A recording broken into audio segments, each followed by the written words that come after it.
Christmas movies in general, because I feel like we could talk about this for a while. I'm on your ass right now. I'm coming over there. Getting back to Christmas. Coming over there. Okay, so while he does that, if we're gonna mention another favorite Christmas movie, one that's very classic, Home Alone. Home Alone, yes, the classic Home Alone movies. They're fantastic. Honestly, I prefer a lot the second one as opposed to the first one. And generally speaking, why don't you like the live action movies, Alex? Because they're an abortion to the original Dr. Seuss. What's wrong with abortion? I knew you were going to I knew you were going to do that. Hi, I'm Samara D'Angelo, and I'm here with my, should I say, slutty twink king of the underworld. I'm Kendall D'Angelo. I'm all those things and even more. Hey, Kendall, do you want to tell them about the fresh meat Alex you picked up on the side of the road today? Yeah, look at that fine piece of meat right there. Look at him. Look how festive he is. Isn't he cute? Look at those glasses. I bet you're a nerd. I mean, all those things are true. Well, welcome to the dungeon of D'Angelo. Yeah, I was not expecting it to smell so much like sweat and shame, but I guess I'm here, and I will be your mediator and host for this wonderful podcast, or whatever they've contracted me to down here in hell. I'm kind of concerned. Welcome to hell. Your soul is getting taken away, so you might as well get used to it. And by the way, that's not sweat and shame, that's just the lube we use. Okay, that's normal. Okay, well, I'm gonna do my best at this job, so that way we can all make it out of here alive, especially because this is the holidays. This is supposed to be the first episode of... Make it out of here alive. Oh, you're adorable. I like this one. I'm sorry for my husband, Alex. He's very delusional. I can tell. But nevertheless, so this is going to be the first of hopefully many podcasts to come. As now I have been contracted down here in the underworld to help these two come to the masses. And I have to ask, how are we doing today? We're doing pretty good. I would say every day. I love it being hot. Kendall? Oh, sorry about that. I was just adjusting my choker. Yeah, the weather down here is great. It's always like 500 degrees. It never gets cold. We never see any snow. I'm sure Heat Miser would love it very much. It's a lot different down here in hell, I gotta say, because I know a lot of people around where I came from have to deal with a lot of snow. That's something we'll be talking about a little bit later on in the show. And I have to ask, because I know this isn't your first, this isn't the only thing that y'all are trying to do. So where can people find you? If they enjoy this podcast, where else can they find more of Kendall and Samara? Kendall's Twitter. Look at my Twitter. At Kendall D'Angelo. No spaces, just capital K, capital D. But beware, my Twitter gets a little crazy sometimes. But where else can they find you, babe? You have other social media. Yeah, I'm on Instagram, I'm on TikTok, and I'm on Snapchat if you see me out in person. Do you ever perform live? Yes, I do perform live. I perform live at wherever there's an open stage. I love to fill those open stages with myself as much as possible. We've been performing a lot at Southern Nights Tampa, Southern Nights Orlando, and we're eyeing a few other locations such as OTR on Wednesdays at Renaissance Theater. You should absolutely show up. Those shows are awesome. So besides what Kendall has mentioned live, I also perform in Orlando, Tampa. I'm originally from AJ, is actually, should I say, Greensboro. That's my soul that I've had possessed, by the way. But mentioning that, you can actually see me on Twitter, Instagram, and also TikTok as well. Maybe controlling this one half the time. Don't remind me of the soul, the person that I possess. Don't remind me. And if you want to follow this show, anywhere else, we will be uploading this on Spotify. Link will be down in the description below, as well as you can find us on YouTube at the House of D'Angelo. So that way you're able to enjoy. Go ahead and hit the subscribe button. Make sure to follow the podcast, so that way you're never able to miss an episode. So that way you will be the first ones to see all the antics that these two get into. Would you like me to grab that machete? Because you're fucking too crazy to fucking handle it! Oh, mommy! Mommy, mommy, mommy! Uh, Oh, I love the machete. Last time she used the machete, I couldn't walk for a week! this It's is so much fucking fun! You should try it sometime. what have I gotten I'm myself? so sorry, Alex. Please go on. What have I gotten myself Yes, into? Alex, So anyway, please, talk more. so we have some interesting stuff coming up here today, as this is, as you're probably seeing this, our holiday special. So we are going to be uploading this podcast, as well as we're going to have a little something special for those who are following us to be uploaded. Not going to give that away yet, but it should be up on the channel very shortly. As well as this first episode, which is really exciting. And I just want to say to anybody listening out there, happy holidays, no matter what you celebrate during this time of year. It's all about just being together with the people that you care about, celebrating togetherness, which can be really hard to find in this time. But let's go ahead and hop right into it.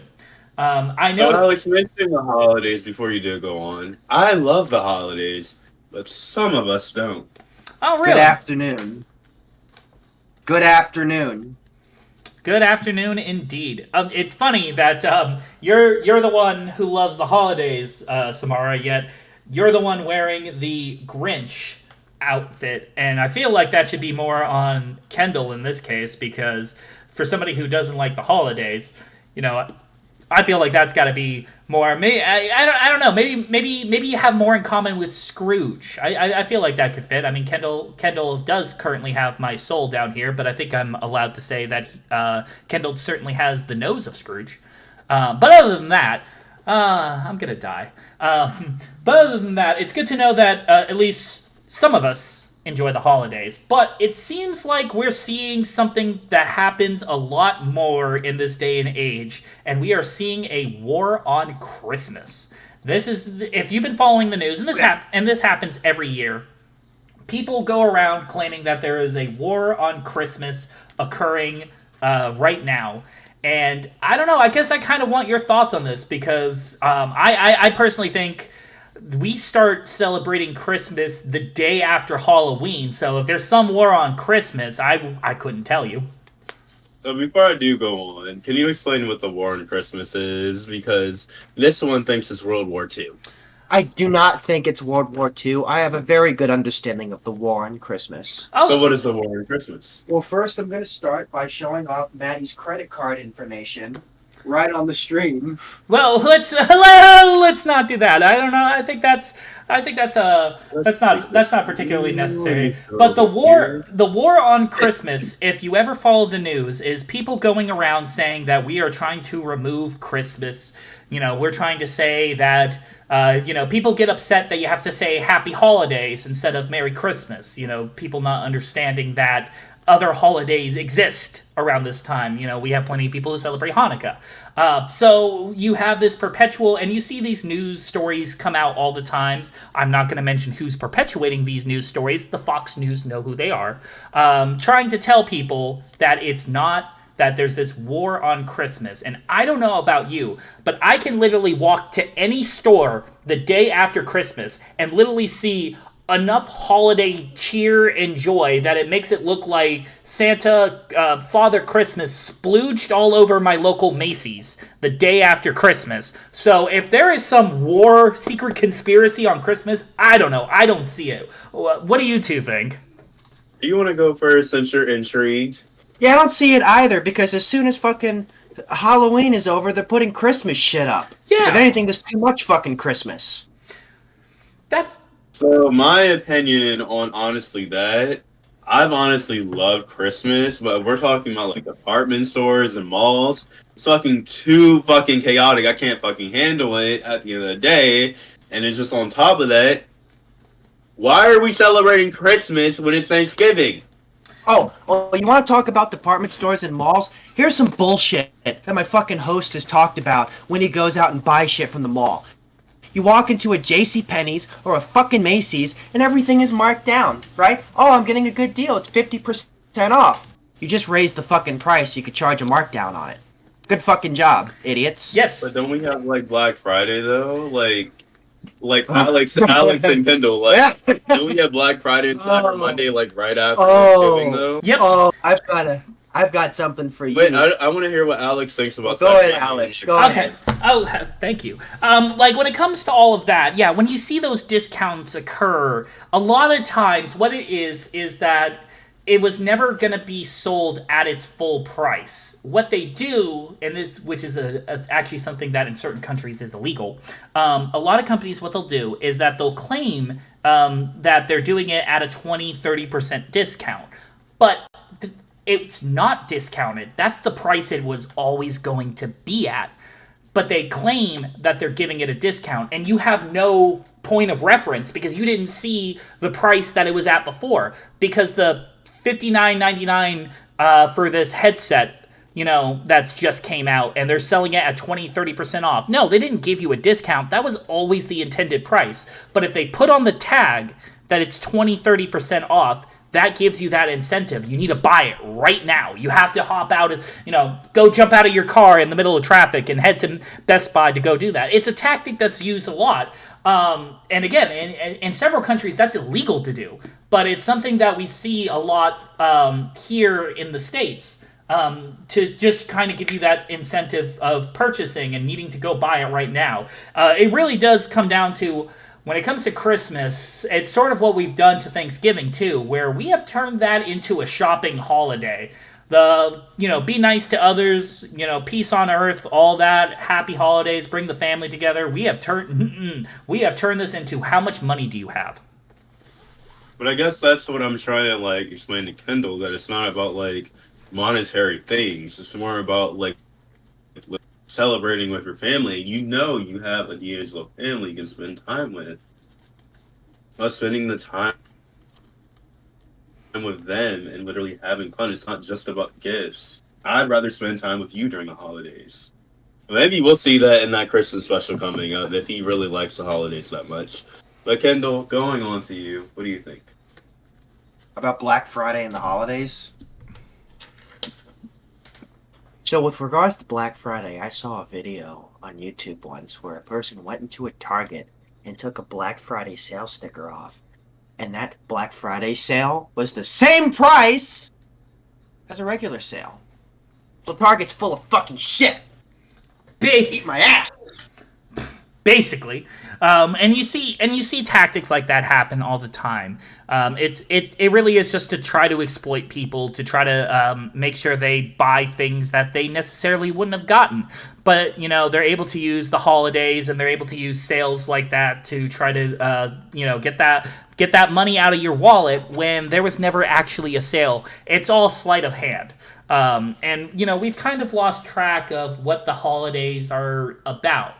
But we live in a society, I guess, that as we keep moving forward, it's gonna be about what products can we buy. There's a reason why all these commercials come out that are so holiday based that you don't really even see. I can't recall, and I'm gonna run this one by you. When was the last time you've seen, for example, a Christmas song hit the Billboard Top 40? Because you start to see just all this marketing and stuff like that and see less of the holidays. It's just curious, back in the day, and I'll throw this to you. When was the last time you've heard a holiday song make it into the Billboard Top 40? Because that used to be a common occurrence. Christmas songs would make it into the top 40, no problem. Every artist that I could think of, even if they were the hottest artists in the world, would make a Christmas song, and it would usually be popular for the month of December, and that's just stopped. So my thing is with that, I know Cher and RuPaul, one of my favorite icons that are gay as well, with being a gay icon. They just came out a Christmas album. They've hit the Billboard charts, but it's not as high as we would think. And with that, you know what? You know what song I hate. You know what song I really hate. Yeah, you know why RuPaul's hitting the billboards? Because RuPaul has fucking style. Wait, but mentioning that and don't answering Spencer's question. Spencer, how do you feel about All I Want for Christmas is You by Mariah Carey? Because me and Kendall absolutely it's overplayed. We can't handle it anymore. Yeah. As you can see, Yeah. No, like it's a classic. Also, Alex, but it's a classic, and it's hard for me to talk bad about Mariah Carey. Mariah Carey, to me, even though she's might have lost a step, is still one of the best artists of our generation, I think. But I also understand, like, the song itself is to a point that it's inescapable. It's a meme. Like, literally, one of the most popular memes out there is the day after Halloween. There's a picture of Mariah Carey with, like, ice around her. You've seen this before. I'll put it up on the screen. And people are literally counting down to the first day of December where everywhere it starts playing this song. But as overplayed as it is, you have to admit the song is good. It does everything it's supposed to do for a Christmas song. It gets you in the mood. It's the right spirit. You can play it just about anywhere. The problem is that it's overplayed, but I guess that problem is, like, why do we worship her as a Christmas god? Like, why aren't we worshiping, like, I guess this leads on to a topic if you ever mention it. Why aren't we worshiping Santa Claus? Why aren't we worshiping Jack Frost? They're, like, known origins of fucking Christmas. Like, or even the Grinch. That's a known origin because Dr. Seuss wrote a fucking book on that. And that was years ago. But why are we worshiping, like, literally Mariah Carey for one fucking song? Samara, do you have any idea how much of a homewrecker Santa is? I actually, what do you think about Mariah Carey and Christmas? I mean, Mariah Carey is solid, reliable, but just too overplayed. We hear the same shit every single time. Santa Claus, be my sugar daddy. Reindeer, cheer, holidays, celebrate Christmas, blah, blah, blah. Do something new. yeah, And I guess, like, me and Kendall can come from two different areas with that. It's like, I like pop. I also like show tunes. I like hip hop as well. But as you can tell, Kendall likes punk rock and more rock music in 80s and stuff like that. Yes, and I completely agree with that. You know what? There's a really great song put out by a band I think Kendall would really like. They did a Christmas song. It's by a band called The Darkness. That became a huge hit in the UK. If you recall, they had a hit here in the United States called "I Believe in a Thing Called Love." It's 2004.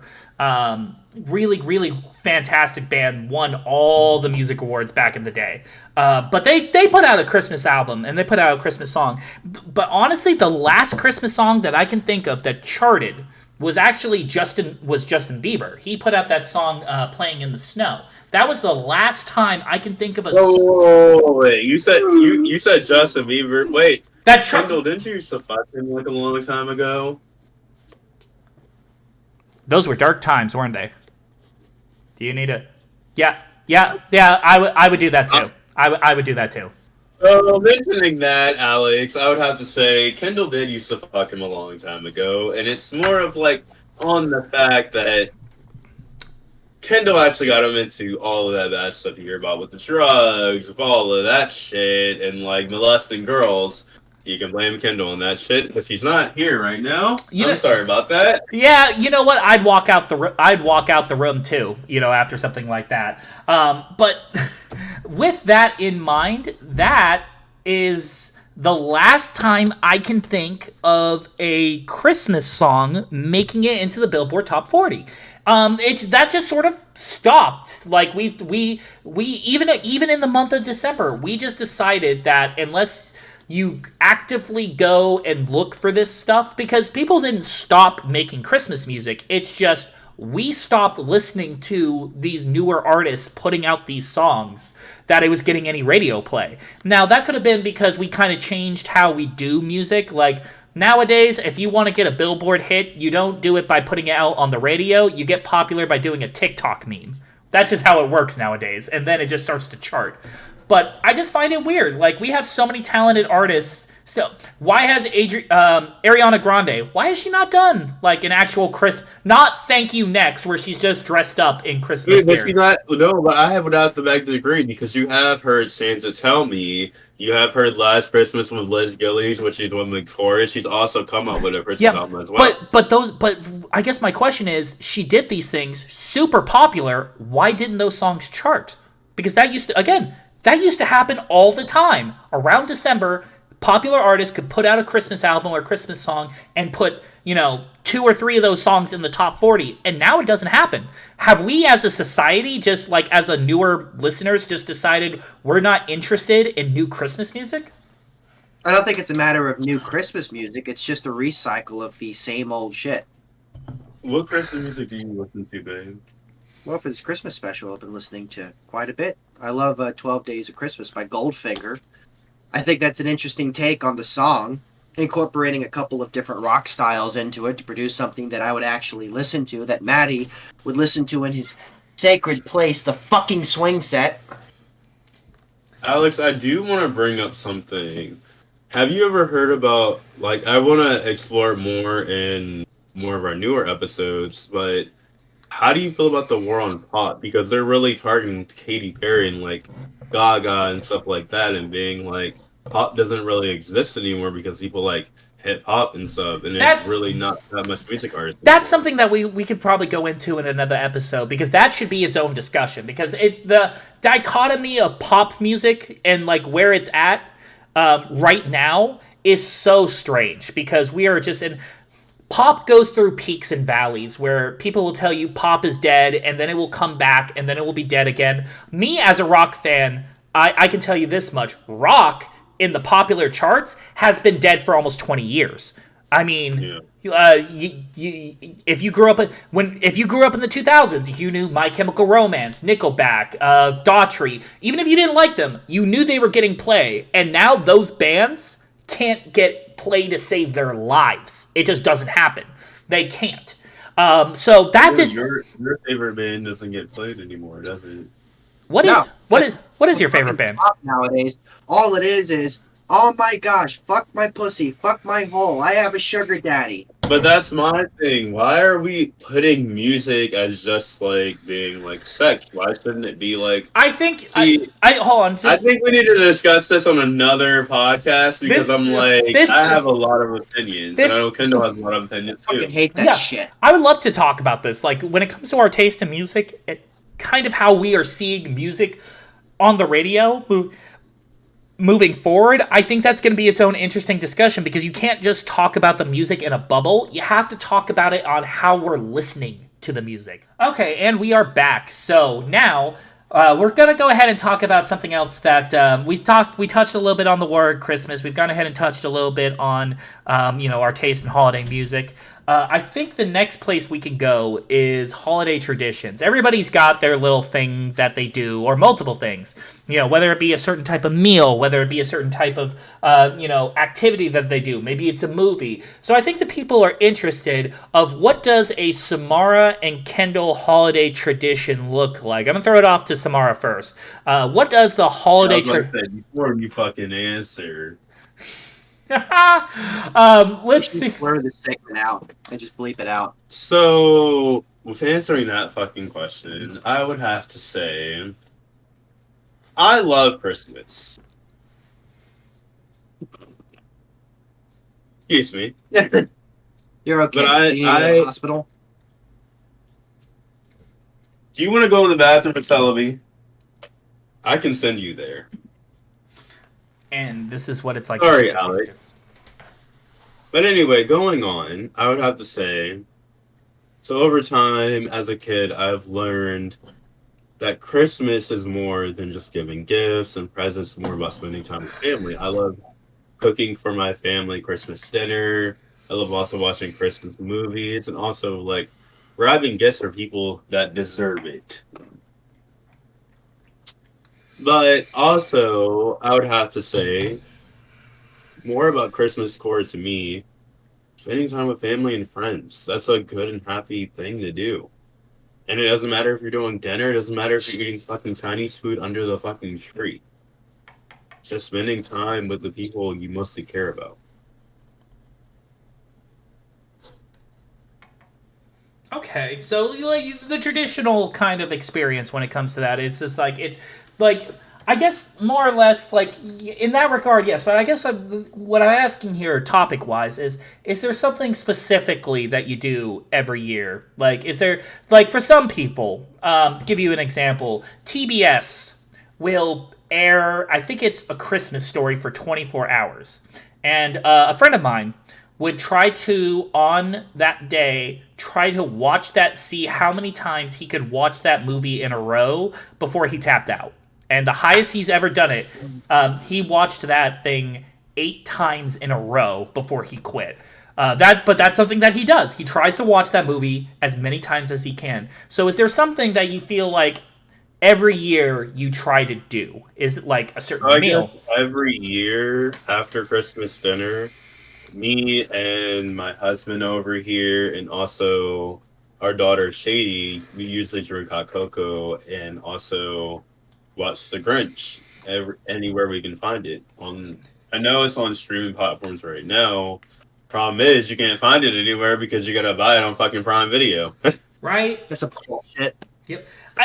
And you know what? I think there's a part of me that feels like that's wrong. Not watching the movie, but like, there's something about taking the DVD out of the case, putting it in, going through like, it makes you feel like a kid again. Because we didn't have that. Like the streaming services, we didn't have all of this. You had to. You know what I do remember though? I remember VHS. VHS. You remember yeah. that, Alex? Yeah. I remember Betamax. But in all seriousness, I feel like DVDs have become the new like vinyls of this day and age. I personally am a big fan of DVDs. I like to have a DVD player. I like to have a collection of DVDs because if you have a DVD, streaming platforms can't pull that shit down randomly. Yep, and that's another topic we can do on another day, because that is really important. I actually have some interesting news in resolves to Disney. Disney actually recently announced in Australia, after 2024, they were not going to make DVDs or Blu-rays anymore and release them. That's some bullshit. But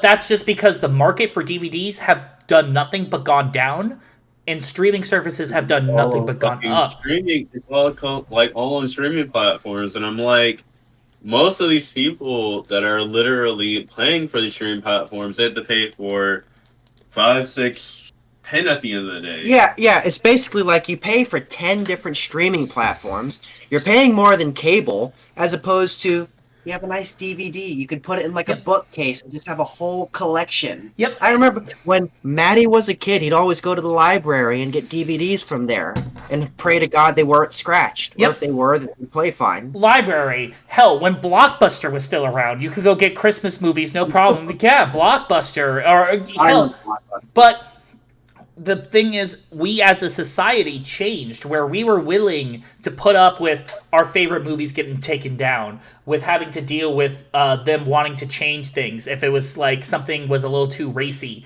and they'll make that edit. We are willing to give up that right for convenience, because yes. You know why? It's called laziness. It is. It really is that. It is. People are too lazy to purchase the DVD and put it in their PlayStation or their DVD player or their Blu-ray player, when it can be 2 clicks on their remote. But in giving up and indulging in that convenience, what we give up is, if you own the physical DVD or Blu-ray, you have that forever.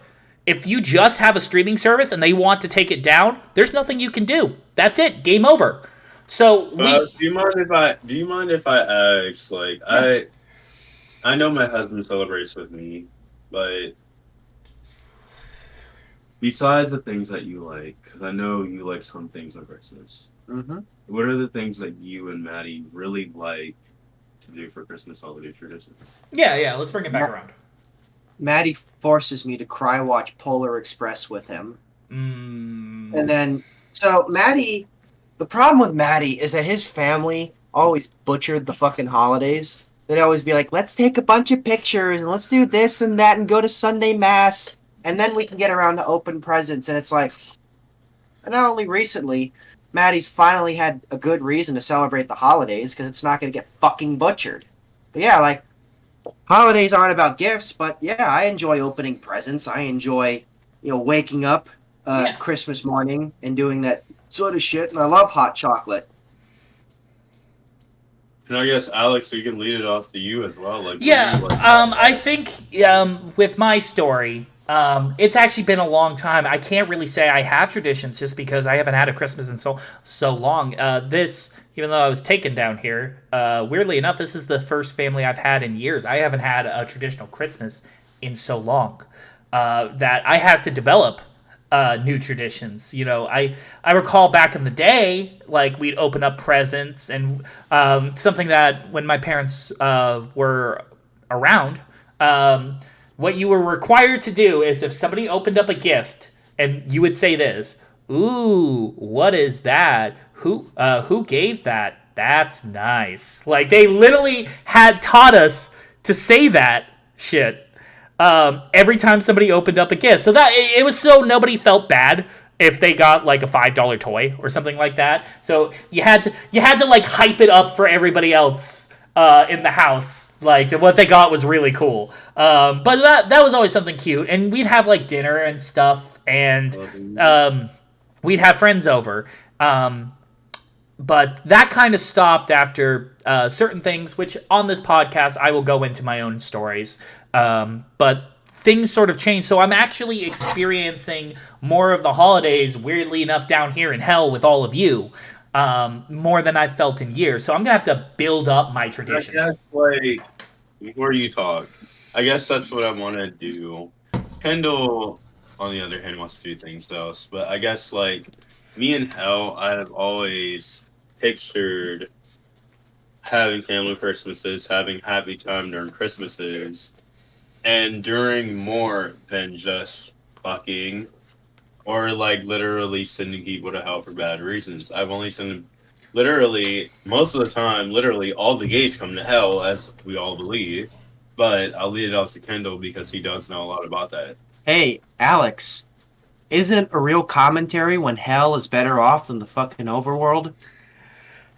Yeah, if you watch the news nowadays, I gotta tell you, hell might be a little bit better. Honestly, I can tell you this much: hell has better music. But Yeah, regardless, I know. We play Screamo all day.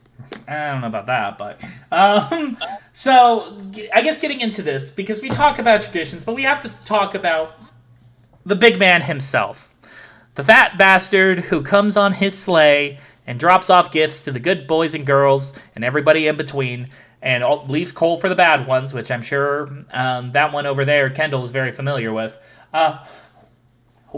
When it comes to Yeah, believing, lead it off to Kendall first because I think Kendall can answer about when it comes to believing in Santa Claus, um, everybody has their stories about Santa Claus. When they learned that Santa Claus might have been something that your family made up. Um, so I guess I'll ask, what was your Kendall? What was your Santa Claus experience? Well, I can tell you Maddie's Santa Claus experience. So his father would always write letters to Santa and make shitty Photoshop pictures of Santa standing in the living room. And then at one point, Maddie was like, wait a minute, this is bullshit. But let's talk about me on the naughty list. Because I've made the naughty list quite a bit. I can't possibly imagine why. But what I like to do, I like to be as naughty as possible. And then I take the coal that I get and sell it to the power companies because I'm sure they're in desperate need of it. And I make a fuck ton of money. He makes a. I guess we can lead off from. So if you're in the naughty list, does that mean Krampus visits you every year? No. I know he's a demon from like our like world, but like does Krampus ever like come to see you?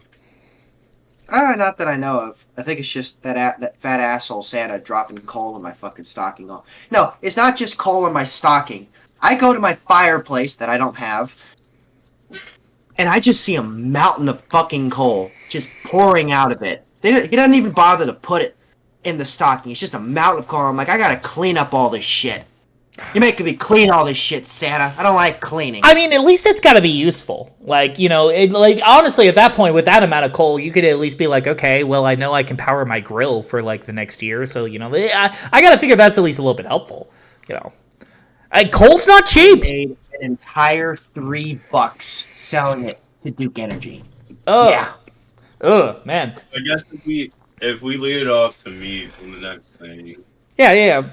So outside of me, the body I'm possessing right now, AJ and me as a demon, I believe in Santa Claus still. I know I like age is 24 and I'm 6 years old, but I still believe there's a lot of evidence that proves that Santa Claus exists. I know that I sound crazy and that our parents told us that Santa Claus doesn't exist, but it's just how do we know that things don't exist if we've never been to the North Pole ourselves? Like it goes to the same thing. How do we believe that literally like I guess that's another topic we can have it another day. How do we believe that God exists if we've never been to heaven ourselves? Oh, we're going into the deep conversations. All right. Well, that's something that we can absolutely discuss on here as well. We're just racking up different topics.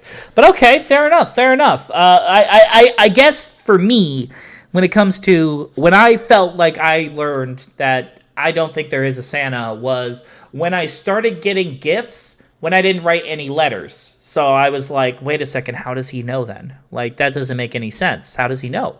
Because he has to know that way. Because if that's the case, then why did we write the letters in the first place? If he doesn't get the letters, how does he know what I want? And then later on, when the Christmas gift started to just become a card with cash, I was like, if Santa's still around, then Santa is very uncreative.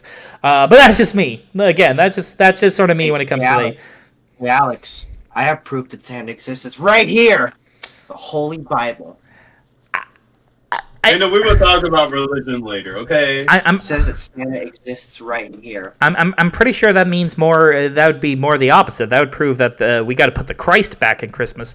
But anyways, that's it. 2 Corinthians 2 Furious. It says Santa exists. What Christmas, like, I believe, I guess, if we're talking about Christmas myths, I would have to say that I believe that Santa Claus exists, Krampus exists, like, Jack Frost exists, Mother Nature, and Tooth Fairy, Easter Bunny, all that. Because I guess, like, AJ comes and showed me his traditions, and I come from, like, being Samara that I've, like, actually seen these traditions exist. It just happens to be who you are and what age you stop literally being, I believe in Santa Claus, and I don't.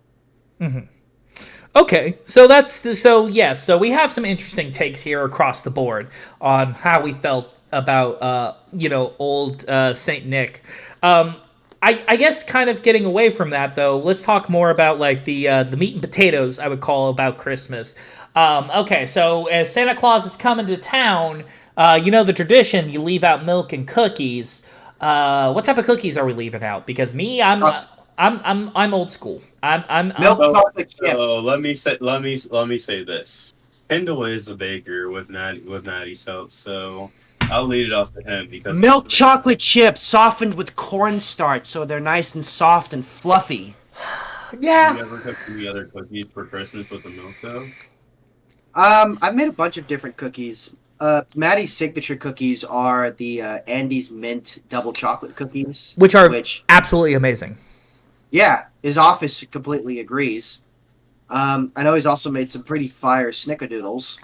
Yes. I think he's made sugar cookies at one point, which were also pretty good.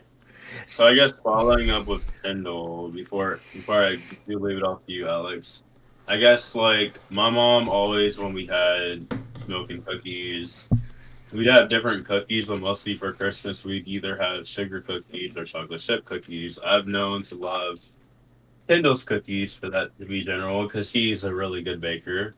You like a lot more than my cookies, babe. Shut up! Anyway, Alex, you can go on. Not inaccurate, by the way. I've heard the noises. But regardless of that, no, I myself, like, I'm old school when it comes to that. I very much believe in sugar cookies as well. But my mother was a absolute fan and absolutely loved peanut butter cookies. It's where I grew my love for them too. Peanut butter cookies were an absolute gift in our household. So sometimes old Saint Nick would be getting peanut butter cookies with his milk, which I think combos together really well, personally. And always got to go with the milk. Always whole milk, too. Like, none of this 2%, none of this skim. We're not out here. Saint Nick is already a pretty big guy. I don't think I don't think we have to worry about putting him on a health plan. And my God, we're going to get age restricted. Good Lord. But that wasn't age restricted. That was you have a dirty mind. This is why you're in hell. You have a dirty mind. The reindeer and the Patronus here, they were just chest bumping. Just You have a dirty mind. That's why you're in hell. I feel like I'm here against my Dirty will. mind. Against my will, but fair enough. Okay, so we've gone ahead and we've gone into our milk and cookies discussions. You know, we always want to make sure we're leaving out the best desserts for old Saint Nick. But something else that you can put to during Christmas, at least for depending on where you live, is the snow. Now, some of us have lived through snow and some of us haven't. And the snow experience, especially around this time, you either love it or you absolutely cannot stand it. So, have any of y'all, Kendall or Samara, lived during Christmas and had a really snowy Christmas? You went first last time, but I'll go first this time. Yeah, go ahead. So I've lived through a snowy Christmas with AJ in DC and also Germany because we used to live abroad. I absolutely love snow. My thing is, if I'm going to be in a fucking body in Orlando, why the fuck isn't it snowing? Because it's in Florida, dear. Okay, shut the fuck up. We know we're in tropical weather. Because it's in Florida, dear. Well, would you like to answer Alex's question? Well, I've never been through a snowy Christmas before. The first and only time I've really experienced snow was in the middle of summer up in the Rocky Mountains on holiday. Okay, so yeah, you had a random snow front occur. Well, it's the Rocky Mountains. When you get up high enough, you're going to see snow regardless. Mm-hmm. It was fun for 5 minutes. Then Why don't you like snow though? But isn't it fun? You get to build snowmen, snow angels. You get to throw snowballs. It's the cold. Well, Maddie likes the cold, but I know you like the hot. Well, I guess Rocky Mountain snow is different from Christmas snow. So here's what Rocky Mountain snow is like. You're walking, boom, 2 feet of snow right then and there. And if you're not careful, that could actually kill you. Yep. As somebody, I lived in snow for a decent amount of my life. I bounced back between Florida and Massachusetts, living up in Boston. And snow can be a lot of fun to play in, especially when you're a kid.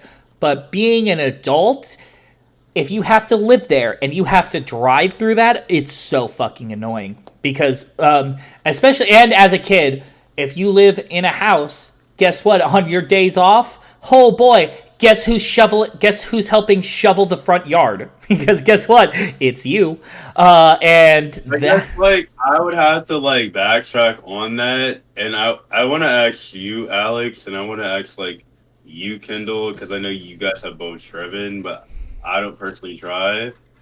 What is the feeling of black ice and snow when you're driving? So for me personally, I will say I have not driven on black ice, but I have been in conditions where the weather was well below zero. It wasn't snowing, but there was ice on the sides of the road.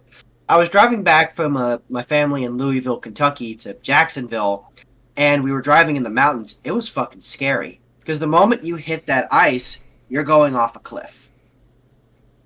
And yes, this is the Appalachian Mountains. There are cliffs there. Yeah, no, he's not joking there. Where I lived, they would usually keep their roads rather paved. They had to, but when you caught in between where the road cleaners aren't out, and you've been collecting 2-3 feet of snow, there's a reason why some of those roads are a hold your breath kind of road, because if you hit that snow wrong, you're swerving. You had to learn how to drive in snow. It's a lot of the same philosophy of how to drive during a downpour. Try to keep it straight, don't go too fast.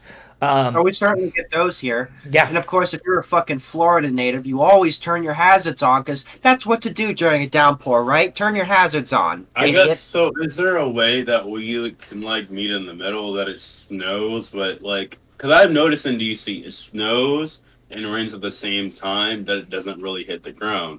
That I wouldn't mind, because I wouldn't mind kissing this one under the snow. Right, because it looks nice. Yeah, it looks nice. It's a great picture, all of that. And like I said, there's fun to be had in the snow.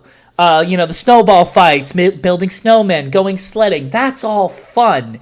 It's more like as you get older as an adult and have to take on the responsibilities that snow has, aka causing traffic jams, trying to drive in it, trying to keep your house clean or your apartment clean, and that snow being the reason why you've lost power and you are just spending days in the freezing cold because the city's lost power.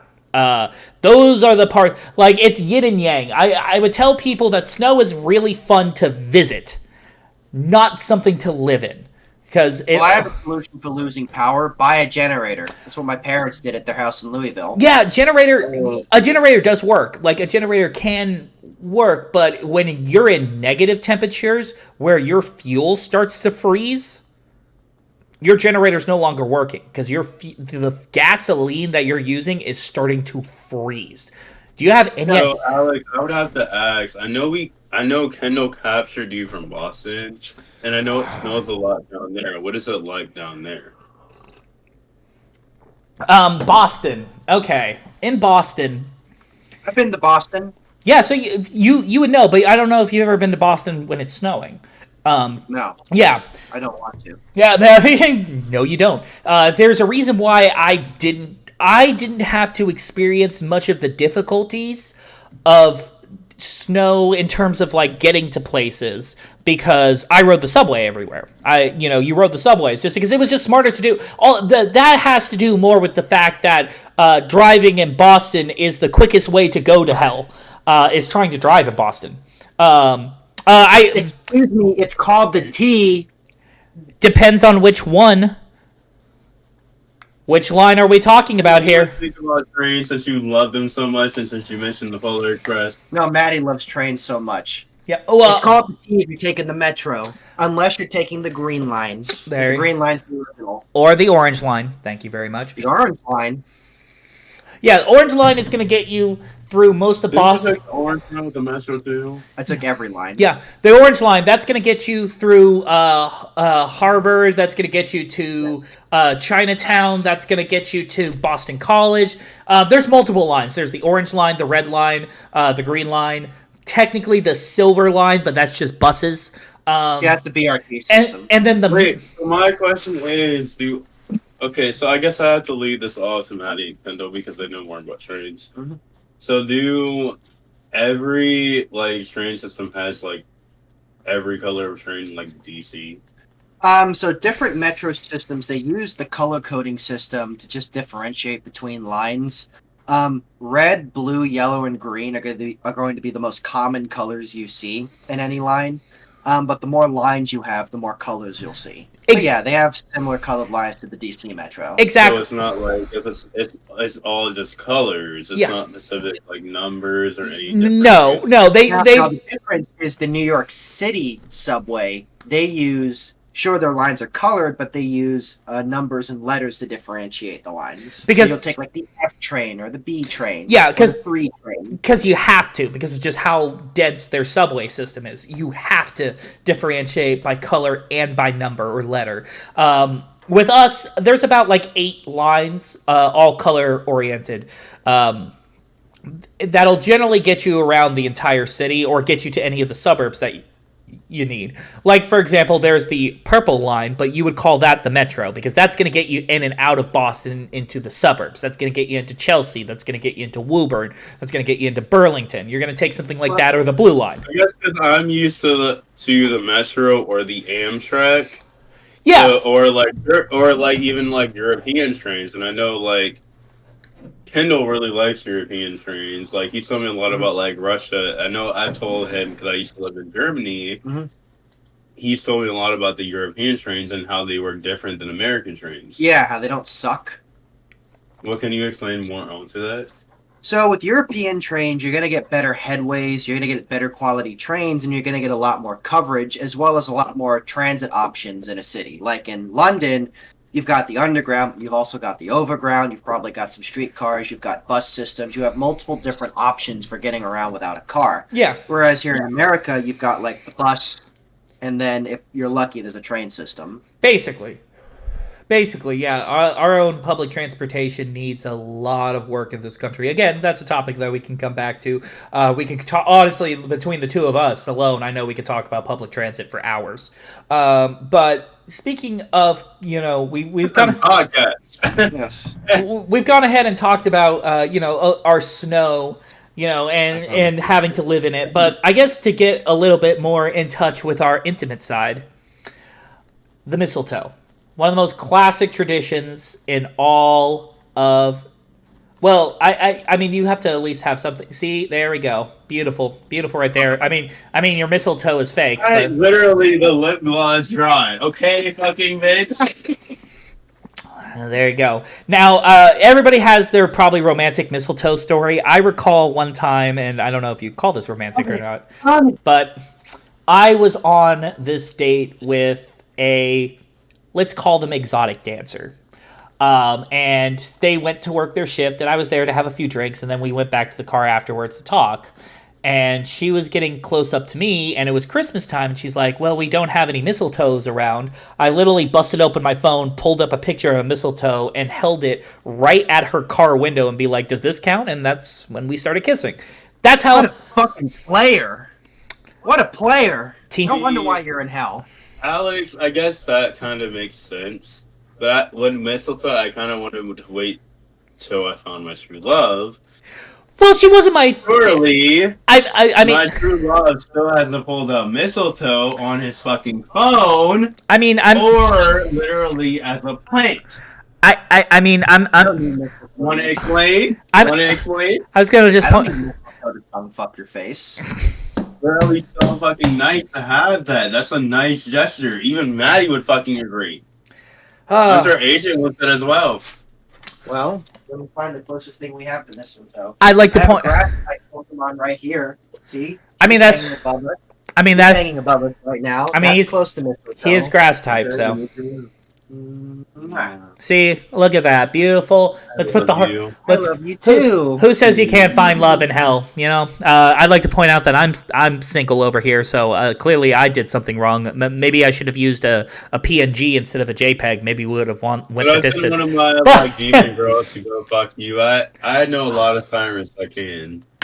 I'd rather still have my dick tomorrow morning, but I appreciate the gesture. But regardless of that, as long as you make sure, if you want to get turned into a fucking demon, I can do that. Just as long as you don't mind blood and guts pouring out of you every fucking minute. Yeah, I prefer to have my colon be on the inside of my body, but I appreciate the gesture. Okay, so now kind of talking about the beautiful tradition of mistletoes and learning the biology of sirens, I guess.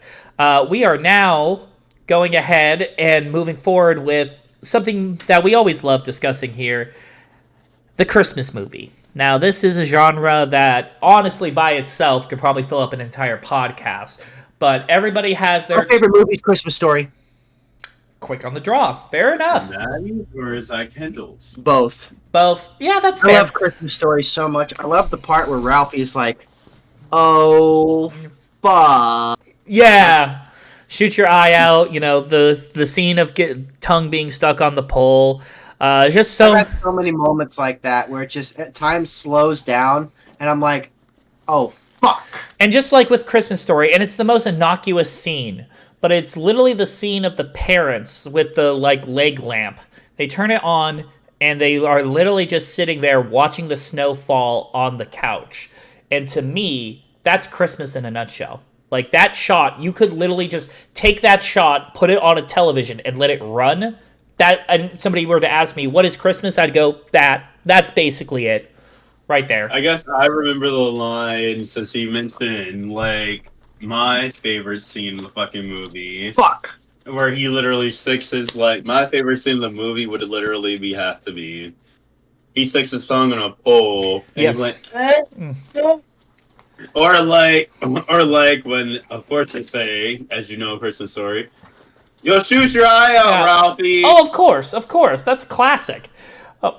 Oh my goodness. There's that movie, there's a reason why TBS plays it 24/7 around Christmas, because it's just so classic that people are willing to watch it all day, because to them, that's Christmas in a nutshell. And there are others, of course, as classic. All right. Before we do go on, I know a movie better than Christmas Story. That being, You think? Asshole.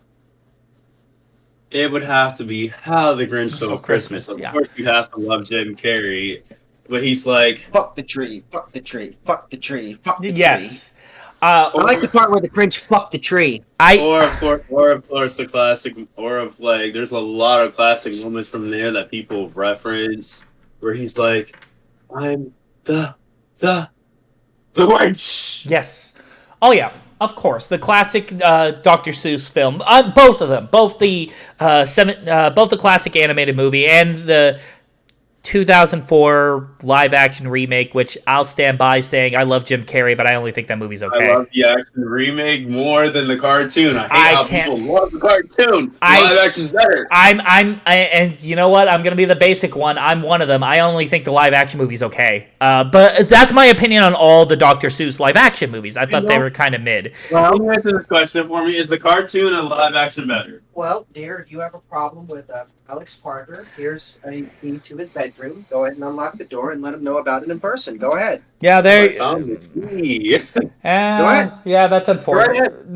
That's unfortunate. But I'll tell you this: Kendall actually loves the live action more than the cartoon, don't you? Because he told me that. Yeah, I really enjoy the live action one. Yep. Thank you. Yeah, Thank you. I don't know. It just too many of the Who's look too weird. Like in live action, it was not meant to be in live action. The nose, the mouth throws me off. But here we go at this point.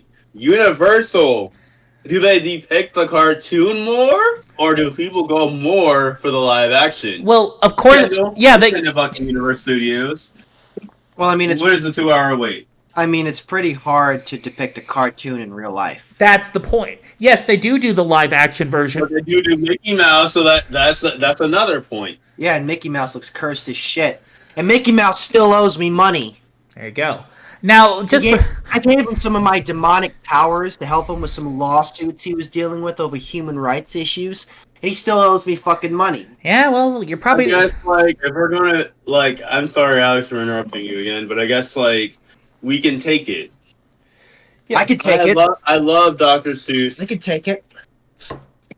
I could take it. Can you sit your ass down? Oh. Because I'm about to mention your fucking favorite movie on top of that. I guess, like, I love the books, but the movies, I feel like a lot explain more. Like, the Lorax. Lorax isn't even a Christmas movie, but it's also a No, but, fucking like, movie. you know how Dr. Seuss movies explain more than the book. Yeah. Well, yeah, Or, of like, course. Gordon Here's the Who, or, like, even, like, your other favorite Cat in the Hat. Yeah, it's more like I don't like those movies either, really. Only because, like, for example, in Horton Hears a Who, I never needed an anime reference. I didn't need to see Horton twerking. Like, to me, we get so far away from the idea of the books that I'm like, I don't like it when they take these classic books. I'm about to kill Alex again. But, like, okay, hold on. When we take these classic books and we start adding these, like, modern-day references, Alex, it's I so will tell weird. you this. I am about to use this fucking key and slit your fucking throat again. Hey, Alex, if you want to die again, you should join me for the Cat in the Hat live-action drinking game. Oh, yes, we will end up dead.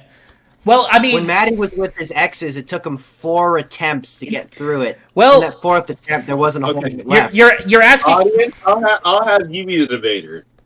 Yeah, let's hold on. Let's turn it. No. Let's turn it over to the audience. Yeah. Oh, the live action, the cartoon, and the actual movies of Dr. Seuss. That's what I'm. Give me a high five for that, please. That's what I'm trying. Figure of Alex with the books and being like, that's what I'd rather have that original. Guys, who are you going to agree with? That's what I'm trying. 2 king and a queen of hell who are both hot and sexy and masterfully attractive, or little Alex Parker over there who's in hell right now? Because he just saw like your fucking Lorax movie too. Yes. I love the fucking Lorax movie. What's wrong with you? That's what I... Maybe this is why you're in hell.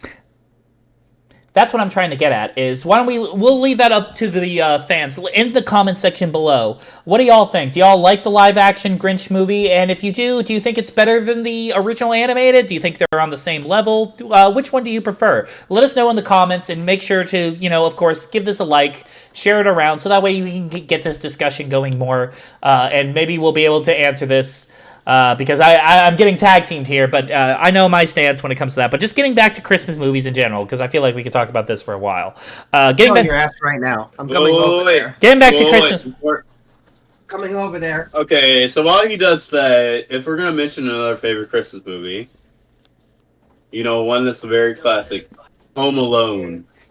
Home Alone, yes, the classic Home Alone movies. They're fantastic. Honestly, I prefer a lot the second one as opposed to the first one. And generally speaking, why don't you like the live action movies, Alex? Because they're an abortion to the original Dr. Seuss. What's wrong with abortion? I knew you were gonna I knew you were going to do that. So I was mentioning before, Home Alone. Yes, Home Alone. I took into that movie. Actually liked it. Hey guys, check this out. Got me there. It's interesting watching those Home Alone movies, especially because most people don't even know this past the first two. Those movies kept going. I think there's like 6 or 7 of them, but you probably only know the first 2. See, that's what I don't like. Why is there 6 or 7 and the first 2 are good? Like, okay, here's the thing. Why the fuck remake a movie if literally you're not gonna use literally Macaulay Culkin? You want me to show you why? Because let me show you why. You ready? Right, I'm gonna do a magic trick. You want me to show you why they make 7 sequels? Money. That's why. Yep. Oh, look at that. $100 bills. You're not getting those back, right? So yeah, when it comes to Home Alone movies, the fact that they have been going on as long as they have, I mean, Kendall's right. It is money. And it's weird, though, because those movies aren't even getting theatrical releases. If you see the later Home Alone movies, these are going straight to DVD. But they know... Ouch. During the whole... No, but see, the thing is, literally, it's Disney Plus that's literally buying Fox out. Nowadays, yeah. Buying Fox out for the X-Men and stuff like that from Marvel. I love that, but I'm like, if we're going to mention the Fox, that's a side note. We can mention Marvel Cinematic Universe any day, but Deadpool. Anyway, that's a side conversation we can have. But anyway, why the fuck ruin Home Alone? Money. Yeah, why Why do any of these remakes? Why do so many terrible live-action Disney remakes? Because some of them are really bad. Some of them are bad. Okay, some of them. There are some that are good, like Little Mermaid. Beauty and the Beast was really good. If we had to admit, Lion King was bad. You know that for damn sure. What else have they come up? Cinderella was really good. I can say that. And I'm a fucking Disney fan, so I will fight for my fucking Disney. I know. And I will tell you, Kendall watched a fucking Disney video on Disney Plus, so I am going to leave the conversation to him, because he literally just watched a fucking video on Disney Plus. So do you want to talk about it? What video did we watch? Did you watch the Disney Plus video?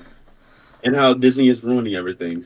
Oh, yeah. So, I follow a bunch of YouTube channels that, they like to occasionally talk about how corporate Disney is screwing over their IPs and their brand. Yeah. And I think that with Disney, I think a lot of the creativity is kind of gone. They're just rehashing, remaking shit and whatnot, which it makes sense because of how expensive movies have become nowadays. Movies are so expensive that big studios, they want to stick with safe shit rather than take risks. Yeah. If you look on the indie scene or the smaller budget scene, you're seeing a lot of good shit come out. I saw that there was a stop motion Pinocchio movie that was really fucking good. Mm-hmm. But big studios don't want to take risks like that because it's just too much investment. See, my thing is with live action, they're coming out with me and AJ's favorite movie, Lilo and Stitch. Stitch doesn't even look like a fucking alien. He looks like a literally fucking puppet. Why the fuck does he look like that? You saw what he looks like. Yeah. I'll try to put a picture up here for the audience, so that way they can decide. Unless you're listening to this, in which case, use your imagination to look it up. I agree. I have a lot harsher opinion of the live action movies, and that is the two Maleficent movies, Cruella de Vil. You could keep those. You can keep those three, and honestly throw the rest of them away. I have not liked what they have done to my classics. I think Beauty and the Beast is one of my favorite movies of all time, and I watched them take a crap for 2 hours. I cannot stand that live movie. action was fucking good. You can't do Emma Thompson like that, fucking bitch. You can't do Emma Watson like that. Emma Watson could not hold a note compared to the original. She was good in the original. Here's the other thing. Why? Okay, here's the thing. Disney Plus comes out with great movies, but it depends on what fucking movie. But my thing is they're going to come out with Princess and the Frog. How the fuck are you going to make that live action? CGI. Try to make it better. That doesn't work, babe. Try to make it. I know, right? You've seen Lion King. You told me it was bad. They could make Princess and the... I'll tell you, Alex, you've seen fucking Lion King. Yes. Was it bad? Yes, it was awful, and it sucks because I love that Beyonce was in it, but it's like it had was bad. Yes, they get a lot of really great people for this. They got for help me out here the God, what's the character's name in that, the bird in Lion King. They got Kazu. They got John Oliver to play him, and that's like perfect casting. They got a really great comedian to play him. These movies. Oh, I'm thinking the wrong one. These movies should. Not Corden. Not Corden. Okay, out of what you've seen from live action, because I know you haven't seen a lot of movies. What live action Disney movies have you seen that you liked? I thought that Beauty and the Beast was pretty faithful, pretty decent, I would say. But the problem for me with the live action remakes is it always feels like they're just trying to rehash old shit. Like, you're fucking Disney. You have the Disney difference. Instead of rehashing old shit, why don't you try to do something new? You know, I saw the trailer for, I believe it was called Wish, and I saw that they're actually, like, this shows how far behind Disney has fallen. Wish was so bad, but I will tell you this. Alex, I know AJ has seen with you Elemental, and it was fucking good. You literally said it was very good when we watched it together. Yes, but that's Pixar. That's Pixar. But like I just want to say that it seems like now back then Disney used to be an industry leader. Now it's like they're almost catching up to DreamWorks in terms of animation, because with Wish I'm seeing some of the same styles that are used in DreamWorks animation, where they're incorporating 2D and 3D elements together, and of course that came from Spider-Verse, which was by Sony. Yes. Okay, here's a joke. You know the last Disney movie was good, and Kendall can tell you. Puss in Boots: The Last Wish. Yeah. I love Big Jack Horner. And yes. I love it. Big Jack Horner is such a dig against Disney. Oh yeah, absolutely. And just to kind of, I guess, to make this about Disney, but also bring it back to the original topic of Christmas movies, they actually released a really fantastic Christmas special, and that's the Guardians of the Galaxy Christmas special. I thought that worked really well. And honestly, like, as a modern day Christmas film, I would look to something like that. But I've seen it, but Kendall hasn't seen it yet. So very good. Alex, can you explain what happens in it? Because Kendall hasn't seen it yet. No, only because you pretty much need to watch at least a decent amount of the Guardians of the Galaxy movies. But long story, yeah. For anybody who we have a flat screen over there for later tonight. But I'll tell you this. I'll really tell you this. Last Christmas movie that I did see that came out this year that was really good. There was two that I liked. Almost Christmas, and also Candy Cane Lane, which was literally, we just watched that with fucking Kendall. He liked those. Yeah, those were... I'll tell you this. Kendall really likes, I'll tell you this, he likes black comedy. Yeah. He also loves Medea. I love fucking Medea. I love the part... Yeah. Oh god, I'm drawing a blank on the movie. It's probably the alcohol. Where she's basically like, Rosa Parks stole my man, So I'm gonna slash the bus's tires. Now I'm gonna pull out my iPhone and record this shit, and it's still in black and white. You know what I'm going to show him this year, fans out there of like our podcast? I'm going to show him Medea Christmas, both the play and the movie, and see what he likes better. Yeah, give him some options there when it comes to that. And there's too many Christmas movies that we could go through. National Lampoon. Yes. If National Lampoon, A Miracle on 34th Street. Spirited. You Spirited. didn't mention Spirited with Will Ferrell or literally Elf yet. I fucking love Spirited. There's so many good ones to mention. We could honestly, like I said, we could talk about holiday movies forever. But Ryan Reynolds is so fucking hot. He is. Okay, let Alex speak, okay, Kendall? Okay. Alex, go on, please. Anyways, but we're getting closer to that magical day, and when you guys do let me out of here, every now and again, we seem to come back up to the overworld that is Orlando. So, what Christmas events have you guys been trying to do in Orlando? Okay, let me talk first because I know you don't remember everything. Mm-hmm. So, we've been to, I guess, we haven't been to Cocktails and Springs, which we've been wanting to go to. We've also been to Southern Nights in Orlando, which is good with how they decorated. They haven't done anything Christmas yet, I would say, but I'm waiting for it. But I would have to say the best Christmas events that we've gone to in Orlando would have to be either Lake Eola, which has Christmas lights everywhere. They also have Christmas shows every few days, and also we're about to go to Drag Queen Christmas next week for all the drag queens and Drag Race, as well as we've been to Disney and Universal. And to lead it off to Kendall, I think you could talk more about what she's been to. What I've been to here in Orlando? So let's talk about what we've been to in Orlando. Oh yeah, so we've been scouting out a bunch of places to go shoot the Christmas special that we're about to do. And the biggest place we've been to is Lake Eola. Lake Eola is absolutely stunning. It's right in downtown Orlando. And it's got a bunch of Christmas lights, a bunch of statues of Santa, and gingerbread men. And I know you and Alex can talk about gingerbread men. Do go on to Disney. How did you and Alex feel? Because I know I've been with both of you guys to Universal. How did you guys feel about Universal Christmas? I'm going to lead it off to Kendall and lead it off to you, Alex. I thought that Universal Christmas was pretty acceptable. I wasn't able to go to studios because of Maddie's work obligations, but I was at Islands of Adventure. I thought they decorated the Dr. Seuss land very well. I really enjoyed my time there. I also enjoyed my time with the Grinch. He commented on my outfit style quite a bit, and I'm like, yeah, I'll try to put I that. was an acting dog, and I'm like, I grew up, and I design fashion now. I'll try to put that into the actual podcast for our viewer. I know it's more about the parade, and I know it's more about Hogwarts. You've been to the actual studios for it. What was it like? Personally, I thought it came out really nice. Overall, it's the right decor. Everything was pretty spot on, with feeling that Christmas vibe at certain parts of the land. They didn't really do a whole lot in superhero, adventure, Islands of Adventure, or Diagon Alley didn't feel really Christmassy, but Hogwarts did.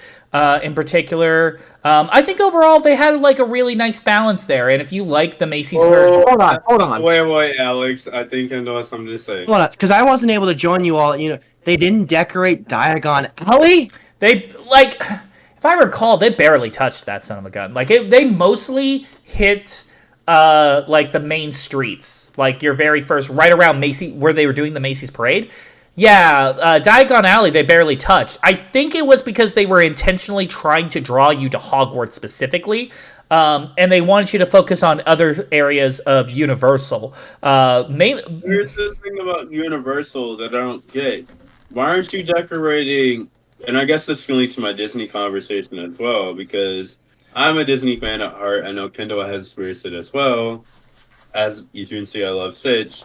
But I guess, why does Universal only decorate the parts they do the parade in? Why is it only, certain parts, like the parade at Universal Studios, and, with the Grinch, with what you like, Islands of Adventure? But I guess like the other part I can lead off to is Disney. I really love because not only were they allowed like did after hours, but not only did they did on the park as well, but they also lead it to all the parks as well. So all the parks are celebrating Christmas, and that's the part I can lead off to Kendall because Kendall, you seen Christmas for the first time in Disney. How did you feel about it? I thought that Christmas in Disney was pretty good. I enjoyed my time there. I enjoyed hanging out with all the characters, doing photo shoots and whatnot. Jack Skellington was a real fun to shoot pictures with and interact with. But going back to Universal, I think it's a problem that is the same thing with Universal parks. When you show up to like Islands of Adventure, what you notice is that it seems like they've put a lot of attention into some areas and not a lot of attention into other areas. And I think that comes through with their attitude towards Christmas, where they'll decorate in some areas, but then in other areas they just do it completely bare. But like going back to Diagon Alley, it's like I am so surprised they didn't do a whole lot because the first time Maddie ever went to Diagon Alley, it was like his whole world had changed because of how good it was. But then it sounds like they just squandered that opportunity. They could have done something really special. Yeah, I agree with that. I think it's in some cases I think it's because the theming of their lands and them being more adult oriented that some of them that they can't. It's the reason why Universal like absolutely kills it during Halloween. They absolutely kill it. But like for example, it's really hard. When I'm thinking of like with so many of the Disney icons, they've done Disney like Christmas specials for so many of them, like that you can find on like DVD for Little Mermaid, Beauty and the Beast. They've released Christmas specials. I'm just saying, when I think of Christmas, I wouldn't go, "Oh, got it, Fast and Furious ride." Like you can't, like Hold on a minute. There's no Fast and Furious ride. there's I like that ride, but not because it's a good ride, but because it is so fucking god awful. It is good. Now you better be doing that ride in the regular line, because if you do the fast pass, you're gonna miss all the good shit. Of course, you have to watch the actors just completely no sell the entire thing. But when it comes to that, it's like the actors are aware that it's shit, so they try to play off of it. Yep. And it's just, but that's kind of the thing that you run into. It's like, how do you Christmas decorate the Hive from Transformers? How do you Christmas decorate the Mummy? Like, that's the reason why, but with Halloween, you can work that a lot better. These are a lot more adult-oriented. Okay, Transformers is based off of children's toys, but, they've established it as more of adult theming. But that's the reason why I think... My thing is, how is Disney able to figure it out with Christmas theming on every ride, but Universal isn't? You want to know what you do if you have a fucking director who says, "Oh, I can't decorate the Hive." You fire them because they're not creative enough. There's always a way to figure it out. I don't know if there is a way to do it without it clashing with the design. I think with Disney, there's always a way. I think with Disney, I think it's a lot easier because a lot of their material is oriented towards kids, and the holidays, like Christmas, is still very much, it's supposed to be for the young ones, so it's a lot easier to make that transition as opposed to, again, how do you bring Christmas spirit out of Kong? That's not a Christmas movie. That has no elements of Christmas. It's a movie about a giant ape that goes around killing dinosaurs and eventually kidnaps a woman and gets shot down. Listen, there's always a way to bring Christmas. Like, look, this outfit that I'm wearing has emo elements in it. Normally, I would wear this with, like, giant-ass combat boots, and I'd have, like, cuffs on here. Yet it combines well with the Christmas elements. There's always a fucking way. You just have to be creative enough and understand the material. Well, I could do it. Well, we'll try to hit up Universal and we'll try to see if we can get them to have you direct the Kong Christmas special or the Jurassic Park Christmas special. I'd pay to see that. Give me a fucking I call. would love to see the Jurassic Park Christmas special directed by Kendall D'Angelo, by the way. We keep listen. This desk is getting a little loose because we fuck on it so much. Let me fix that quickly. Hold on.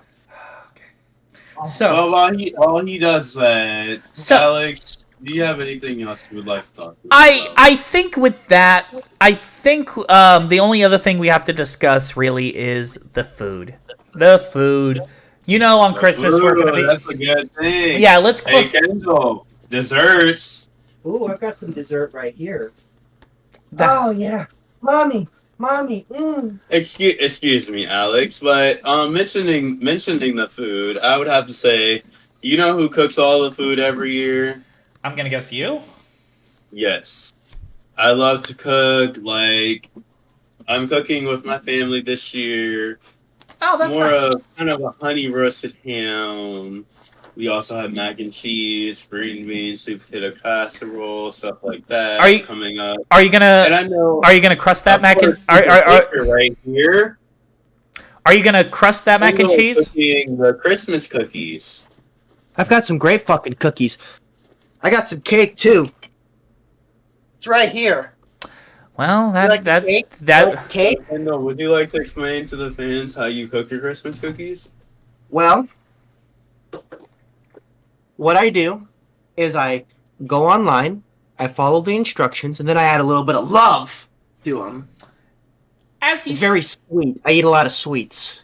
as you should, as you should. Well, with Alex, what do you usually eat for Christmas like dinner? I know like you haven't had family for a while, and I'm so sorry about that. When it comes to that, like it's the traditional, like either a turkey or ham setup. And in fact, I could say my Christmas dinner would be very much almost equivalent to Thanksgiving. You know, your good mashed potatoes, stuffed mashed potatoes, a turkey or a ham combo, green bean casserole. In fact, actually, Christmas dinner was always like Thanksgiving part two, where it's a lot of the same dishes, but they're so freaking good that it doesn't matter. You give me green bean casserole, I'll eat that any time of the year, especially when you get the breading on top. That's the reason why I was trying to ask you. You mentioned mac and cheese. Are you going to be adding a crust to that? So I guess every year I've kind of learned to add breadcrumbs. And I've also added 3 different cheeses to my mac and cheese. Kendall seems to like it. He's had my mom's mac and cheese. He said that every food that she cooked for Thanksgiving, what did you say? My fucking family cannot cook for fucking shit on Thanksgiving. Every time I go up, it's like I'm going up to see a fucking dead body at a funeral parlor. It's like, oh, you gotta go up and get it. It is family's fucking house. I wanted more. And it was so fucking good, I passed out. I literally passed out because of how good it was. That's good eating right there. I wanted more. It didn't fuck up the turkey. I That guess with that, Kendall kind of likes my food in general. And as you're seeing, like, I've cooked for you before. Oh, Even if yes. it's frozen dishes, like, I love your food. I've added stuff for you before. I love your food. Yes, the food. No, the food, and I can't wait to try it myself. Being my first time spending Christmas here in hell with all of you, and many more Christmases probably to come. Don't know if that's For eternity. Don't know if that's a blessing or a curse yet. But anywho, Eternity. I think that's a good place to go ahead and wrap up this wonderful Christmas episode. I want to thank everybody who's gone ahead and given this first episode a listen to. I want to thank my 2 wonderful hosts here today, and with many more to come. I know we have a bunch of different topics and a bunch of different ideas that we're going to be wanting to do. Make sure to go ahead and follow the show on YouTube, on Spotify, and these 2 right here, you can follow them on Twitter, on TikTok, on Instagram, because they are always putting up content that truly does make you feel like a part of the coven. And other than that, I want to say to everybody, I hope you all have a merry rest of your Christmas.